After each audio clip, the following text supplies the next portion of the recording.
Welcome back to my channel. நான் உங்கள் Zakir Hussain, career guidance guru. So நிறைய யூடியூபர்ஸ், நிறைய எஜுகேஷன் அனாலிசிஸ்ட், மேனேஜ்மெண்ட் சீட்டு யார் யார் போகணும்னு இப்பவே வந்து ப்ரீ புக்கிங் இருக்கு. நீங்க வந்து இவ்வளோ கட் ஆஃப், ஓசிக்கு இவ்வளோ கட் ஆஃப், பிசிக்கு இவ்வளோ கட் ஆஃப், பிசிஎம்க்கு இவ்வளோ கட் ஆஃப், எம்பிசிக்கு இவ்வளோ, எஸ்சி இவ்வளோ, இந்த கட் ஆஃப் இருக்கிறவங்க நீங்க சேஃபரா வந்து மேனேஜ்மெண்ட் சீட்டுக்கு வந்து மூவ் பண்றது நல்லதுன்னு மாதிரி ஒரு வீடியோ பார்த்தேன். பட் அது அந்த அவேர்னஸ் மாதிரி எனக்கு தெரியல.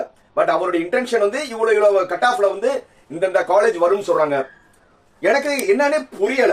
ஸ்டூடெண்ட் வந்து நம்ம என்னவா இருக்கணும்னா, நல்லா படி, நீ ஹை மார்க் எடு, நீ அவ்வளவு இதுக்குன்னு சொல்லி நம்ம மோட்டிவேட் பண்ணாம இப்பவே வந்து நீங்க வந்து மேனேஜ்மெண்ட்டுக்கு சேஃபரா போயிருங்க. இது வந்து எனக்கு அது சரியா தவறான்னு எனக்கு சொல்ல தெரியல.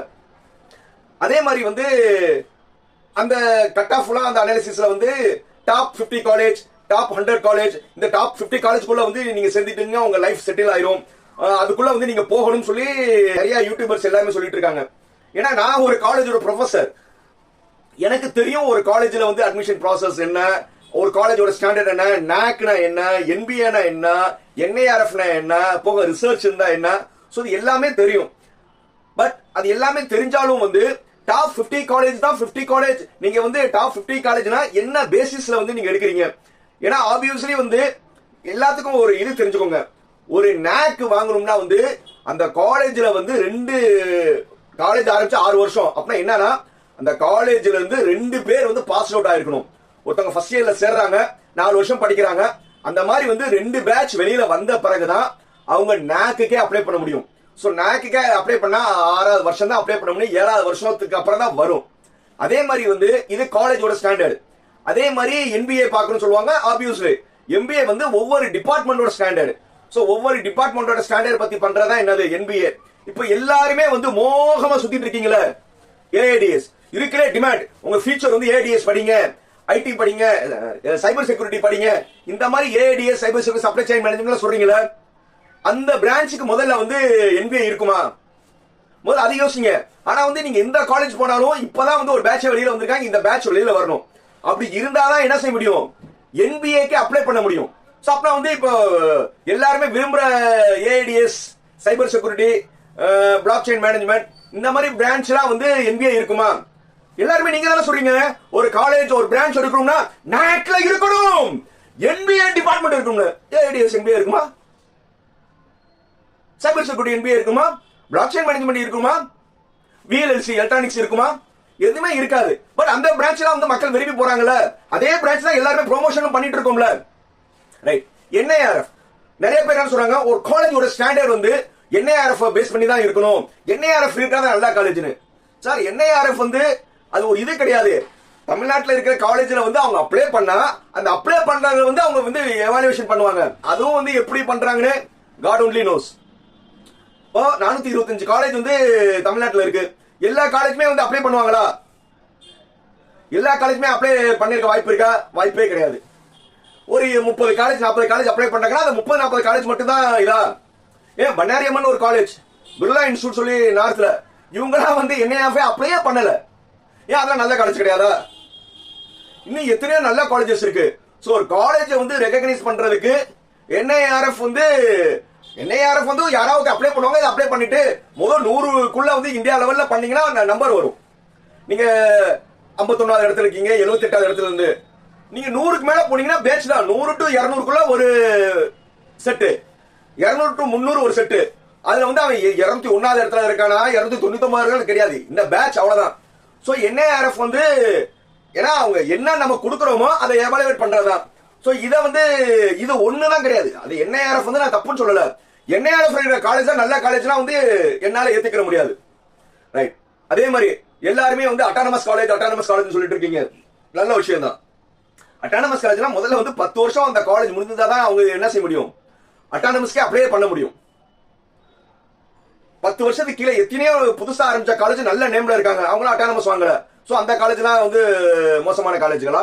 அதே மாதிரி 20-25 வருஷமா இருக்கிற காலேஜ், ரீசெண்டா நிறைய காலேஜஸ் யூஜிசி அப்ரூவ் சொல்லி அட்டானமஸ் நிறைய காலேஜ் வாங்கியிருக்காங்க. மேபி அந்த காலேஜ் வந்து 25 இயர்ஸா இருக்கு, அதுக்கு மேல நிறைய வருஷத்துல இருந்த காலேஜஸ் எல்லாம் இருக்கு. பட் அந்த காலேஜ்ல நீங்க போய் பாத்தீங்கன்னா எந்த ஒரு இன்ஃப்ராஸ்ட்ரக்சர் அது எதுவுமே கிடையாது, அது அட்டானமஸ் வாங்கிட்டாங்க. ஆனா அதே காலேஜ் வந்து போன வருஷம் வந்து அவங்களுடைய பாஸ் பெர்சன்டேஜ் பாத்தீங்கன்னா 20%, 25% வாங்கின காலேஜா இருக்கும். பட் இப்ப அட்டானமஸ் வாங்கினப்ப அடுத்த வருஷம் பாருங்க அவங்களுடைய பாஸ் பெர்சன்டேஜ் வந்து 80-85 கிட்ட இருக்கும். ஸோ அப்படின்னா வந்து பாஸ் பெர்சன்டேஜ் ஒரே நாள்ல வந்து கூட வாய்ப்பு இருக்கா? ஸோ அதனால வந்து எப்பவுமே வந்து ஒரு காலேஜை வந்து அனலைஸ் பண்ணணும்னா கண்டிப்பா வந்து நீங்க காலேஜ் போங்க. நீங்க காலேஜ போய் விசிட் பண்ணுங்க. அந்த காலேஜ் இருக்கிற ஸ்டூடெண்ட பேசுங்க. அங்க இருக்கிற படிக்கிற பையனோ பொண்ணுகிட்ட வந்து இந்த காலேஜ் பிளேஸ்மெண்ட் எப்படி இருக்கு, இந்த காலேஜ் ரிசல்ட்ஸ் எப்படி இருக்கு, இது எல்லாமே விசாரிச்சீங்கன்னா உண்மையான ரிப்போர்ட் யார் கொடுப்பா? அங்க படிச்சுட்டு இருக்க ஸ்டூடெண்ட். அவன் உண்மையை சொல்லிடுவான். சார் இந்த காலேஜ் வந்து நீங்க 1 லட்சம் 1.5 லட்சம் ஏன் நிறைய பேர் வந்து 5 லட்சம் 8 லட்சம் சொல்லி டொனேஷன் எல்லாம் கொடுத்து போறீங்க. ஆனா வந்து அந்த காலேஜோட விளம்பரத்துல பாத்தீங்கன்னா எங்க காலேஜ்ல வந்து 55 லட்சத்துக்கு வந்து நாங்க பிளேஸ்மெண்ட் கொடுத்துருக்கோம், 40 லட்சத்துக்கு பிளேஸ்மெண்ட் கொடுத்துருக்கோம்னு விளம்பரம் இருக்கும். அப்படின்னா என்னன்னா 55 லட்சத்துக்கும் எல்லா பையனுக்கும் அவங்க பிளேஸ்மெண்ட் கொடுத்தாங்களா? 40 லட்சத்துக்கு முக்காவாசி பேத்துக்கு பிளேஸ்மெண்ட் கொடுத்தாங்களா? ஒண்ணு இல்லன்னா 2 பேத்துக்கு மட்டும் என்னது 55 லட்சமோ 40 லட்சமோ கொடுத்துட்டு மிச்சம் இருக்கிறவங்களுக்குலாம் நார்மல் நான் அட்டானமஸ் காலேஜ் பி கிரேட்ல இருக்கிற காலேஜ் கொடுக்கிற சம்பளம் கூட அவங்க கொடுக்கறது இல்ல. அதுதான் ரியல் ஃபேக்ட். ஆனா இது தெரியாம வந்து ஒருத்தர் வந்து 55 லட்சம் அப்படின்னு ஒரு போஸ்ல வந்து ஒரு பையன் வந்து என்னது 55 லட்சத்துக்கு ஒருத்தர் போஸ்ட் பண்ண அப்படி எல்லாம் இருந்தவங்க இப்படி ஒருத்தவங்க போஸ்ட் கொடுத்து வந்து 40 லட்சம் சொல்லி போட்டிருப்பாங்க. அந்த ஒரு பையன் ஒரு பொண்ணு காலேஜோட பிளேஸ்மெண்ட் ட்ரைனிங் ஒரு விஷயம் இருந்தாலும் அவங்களுடைய இன்பில்ட் டேலண்ட் இருந்ததுனாலதான் அவங்க என்னது ஒரு ஹை பேக்கேஜுக்கு போயிருக்காங்க. மிச்சம் இருக்கிறவங்க எல்லாம் வந்து இப்ப வந்து இவ்வளவு வந்து 55 லட்சம் 40 லட்சம் கொடுக்குறவங்க நான் என்ன சொல்றேன்னா அங்க படிக்கிறவங்க எல்லாத்துக்கும் நீங்க கொடுக்க வேணாம். அங்க படிக்கிறதுல ஒரு 75% வந்து நீங்க வந்து 40 லட்சம் 30 லட்சத்துக்கு வாங்கி தர முடியுமா? ஏன் 50% ஸ்டூடெண்ட் உங்களால வாங்கி கொடுக்க முடியுமா? 1-2 பேருக்கு கொடுத்து விளம்பரம் கொடுத்து அதை பார்த்துக்கிட்டு வந்து பேரண்ட்ஸ் நீங்க போறீங்க. சோ அதனால ஒரு காலேஜோட NBA NIRF NAC இதை நீங்க அனலைஸ் பண்ணும்னா ஒண்ணுமே தேவையில்லை. அந்த பையங்க அங்க காலேஜ்ல படிச்சுட்டு இருக்க பையன்கிட்ட கேளுங்க, அவன் தான் உங்களுக்கு NBA NIRF NAC எல்லாமே உண்மையை சொல்லிடுவான். மத்தபடி வந்து இப்ப இது எல்லாமே வந்து ஒரு குவாலிட்டி ஆஸ்பெக்ட்ஸ். எல்லாமே டாக்குமெண்ட்ஸ் வந்து SIRல என்ன ஏத்துறாங்களோ அதை பார்க்கறது அப்படியே வந்து என்ன செய்ய போறாங்க எவாலுவேட் பண்ணி எல்லாருமே வந்து இப்போ NAC கமிட்டி வருவாங்க வந்து விசிட் பண்ணி பார்ப்பாங்க. NBA கமிட்டி வருவாங்க காலேஜ் சுத்தி பார்த்துட்டு சொல்லுவாங்க, டிபார்ட்மெண்ட் சொல்லுவாங்க NBAக்கு. ஆனா NIRF நீங்க ஆன்லைனிங் என்ன டேட்டிங்கோ அதை அனலைஸ் தான் பண்றாங்க. அது எல்லா காலேஜும் அப்ளை பண்றது கிடையாதுல. சோ அதனால வந்து ஒரு நல்ல காலேஜ்னா உண்மையிலே என்னன்னா நீங்க போய் பேரண்ட்ஸ் நீங்க போய் வந்து அந்த காலேஜை விசிட் பண்ணுங்க. அந்த காலேஜ் வந்து இந்த குவாலிட்டி ஆஸ்பெக்ட்ஸ் முக்கியம் தான். இந்த குவாலிட்டி ஆஸ்பெக்ட் மட்டும்தான் காலேஜ் இதா அப்படி கிடையாது. சோ அதனால வந்து எத்தனையோ காலேஜஸ் வந்து அட்டானமஸ் இல்லாத நல்ல காலேஜஸ் இருக்கு.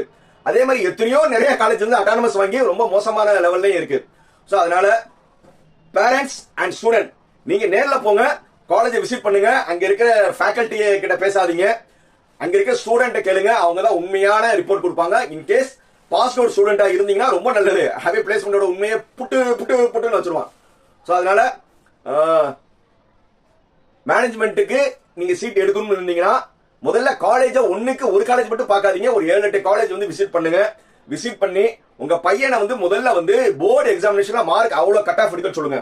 நல்ல கட் ஆஃப் எடுத்துட்டாங்கன்னா எந்த டொனேஷன் கொடுக்க தேவையில்லை, மேனேஜ்மெண்ட் சீட்டுக்கு போக தேவையில்லை. ஏன்னா மேனேஜ்மெண்ட் சீட் போனீங்கன்னா உங்களுக்கு மெயினா நிறைய டிராபேக் என்னன்னா ஸ்காலர்ஷிப் வராது, நிறைய வந்து உங்க டிராபேக் இருக்கு, டொனேஷன்ஸ் அதெல்லாம் இருக்கும். அதனால முடிஞ்ச வரை வந்து உங்க பையனையோ பொண்ணையோ மோட்டிவேட் நீங்க பண்ணி அவங்க போர்டு எக்ஸாமினேஷன்ல ஹை மார்க் எடுத்து அதே மாதிரி இன்ஜினியரிங் சப்ஜெக்ட்லயோ அவங்க என்ன ஃபீல்டுக்கு போறாங்களோ அந்த சப்ஜெக்ட்ல ஹை மார்க் எடுத்துட்டீங்கன்னா கட் ஆஃப் கூடிரும்.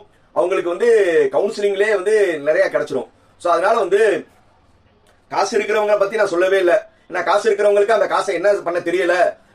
ஏன்னா இந்த காலேஜ்ல தான் என் பையன் படிப்பான்னு ஒத்த காலில் நிக்கிறவங்க நம்ம ஒன்றும் சொல்ல முடியாது.